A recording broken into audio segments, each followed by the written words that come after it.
مظلوم عورت۔ اس کا شوہر بد کردار اور شرابی تھا۔ گرمیوں کے موسم میں گھر آیا تو تندور کے پاس کھڑی بیوی کو زوردار تھپڑ مارا اور اسے سامنے پڑی ہوئی گرم چھری اٹھائی اس کے جسم پر جگہ جگہ جلن کے نشان چھوڑنے لگا اور کہنے لگا، مجھے بھوک لگی ہے، آج روٹی کیوں لیٹ ہو گئی ہے؟ تمہیں نہیں معلوم کہ میں اس وقت کھانا کھانے کے لیے آتا ہوں؟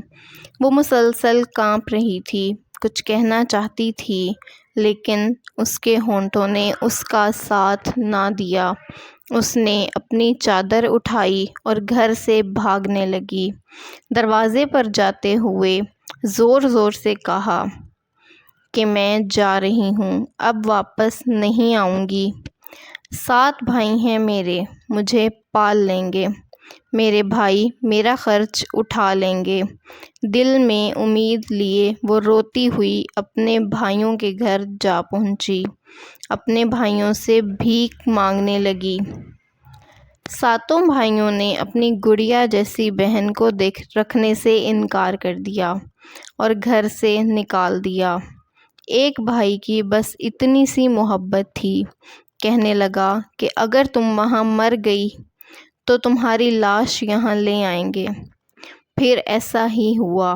ایک دن اعلان ہوا کہ فلاں کی بیوی، فلاں کی بیٹی، فلاں کی بہن آج انتقال کر گئی ہے۔ گاؤں میں ایک ہی بات گونج رہی تھی کہ ظالم شوہر نے بیوی کو قتل کر دیا ہے۔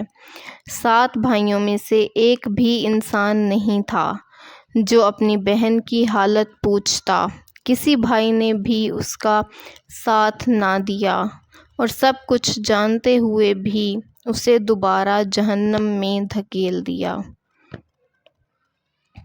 ہمارے معاشرے میں عورتیں اسی خوف کی وجہ سے ایک جانور کے ساتھ زندگی گزارنے پر مجبور ہوتی ہیں، ہر طرح کے ظلم سہتی ہیں، کیونکہ اسے پتہ ہوتا ہے کہ ہمارے بھائی ہمیں نہیں رکھیں گے۔